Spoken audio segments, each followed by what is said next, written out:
Hello friend, welcome back to my channel. আজকে আমি বানাবো মটন কষা বানানোর জন্য এখানে আমি কড়াই নিয়ে নিয়েছি। তো কড়াইতে আমি একটু তেল দিয়ে দিয়েছি। এবার আলু কেটে নিয়েছি বড় বড় করে। আলুগুলো একটু ভেজে নেব।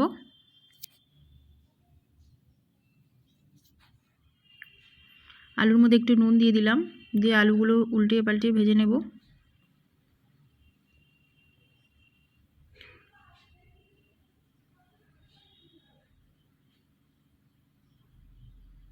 আলুগুলো ভাজা হয়ে গেছে, আমি এবার আলুগুলো তুলে নিচ্ছি। কড়াইয়ের মধ্যে আর একটু তেল দিয়ে দিলাম। তেলের মধ্যে একটু গোটা জিরে দিয়ে দিলাম। গোটা জিরে ভাজা হয়ে গেছে।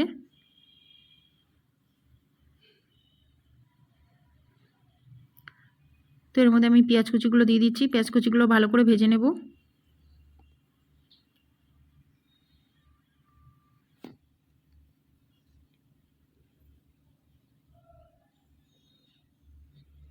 এর মধ্যে আর একটু নুন দিয়ে দিলাম, একটু চিনি দিয়ে দিলাম, দিয়ে ভালো করে নেড়ে চেড়ে নেব। মধ্যে একটু লঙ্কার গুঁড়ো দিয়ে দিলাম।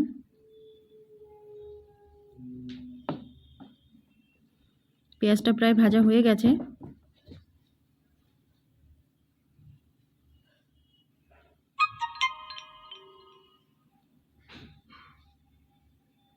এর মধ্যে আমি যে লঙ্কা আর টমেটো বেটে রেখেছিলাম সেই লঙ্কা টমেটো বাটাটা দিয়ে দিলাম, দিয়ে ভালো করে নেড়ে চেড়ে নেব।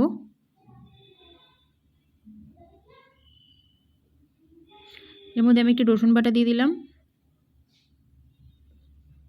একটু আদা বাটা দিয়ে দিলাম।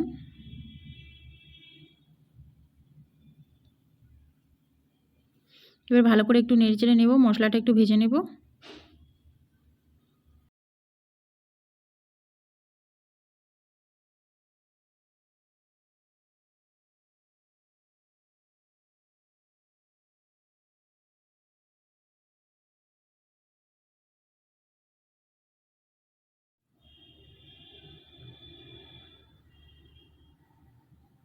এবার মশলার মধ্যে আমি মটনগুলো দিয়ে দিলাম। মটনগুলো আগে থেকে আমি ধুয়ে রেখেছিলাম।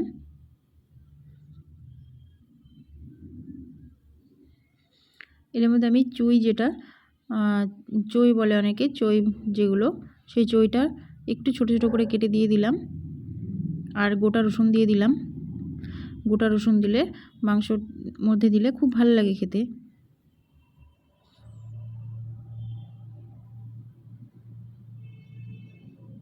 চুইয়ের ঝাল যেটা, সেটা দিয়েছি। তো ভালো করে মিশিয়ে নেব, একটু কষিয়ে নেব। কষানোটা হয়ে গেছে।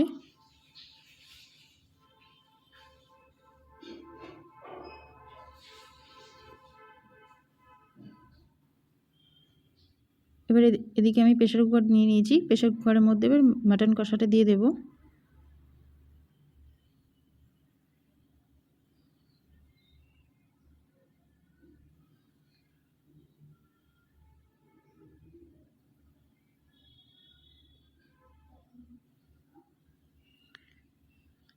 এবার এর মধ্যে আমি কিছুটা পেঁপে বড় বড় টুকরো করে কেটে রেখেছিলাম, সেই বড় বড় টুকরো করা পেঁপে 4 টুকরো দিয়ে দিলাম। আর ভেজে রেখেছিলাম ভাজা আলুগুলো দিয়ে দিলাম। উপর থেকে অল্প একটু জল দিয়ে দিলাম, দিয়ে ভালো করে নেড়ে চেড়ে প্রেসার কুকারটা বন্ধ করে দেব। 7 থেকে 8টা সিটি দেব।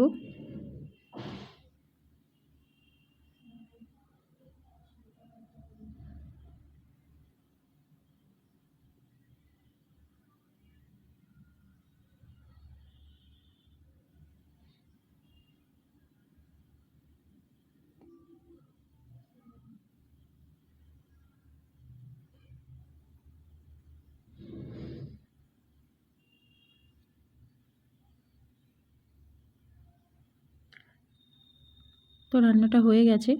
তো এই রেসিপিটা কেমন লাগলো তোমরা আমাকে জানাবে। যদি ভালো লেগে থাকে লাইক, বেশি বেশি করে শেয়ার করে দেবে। ইউটিউব থেকে দেখে থাকলে সাবস্ক্রাইব, আর ফেসবুক থেকে দেখে থাকো তাহলে পেজটিকে ফলো করে দিও।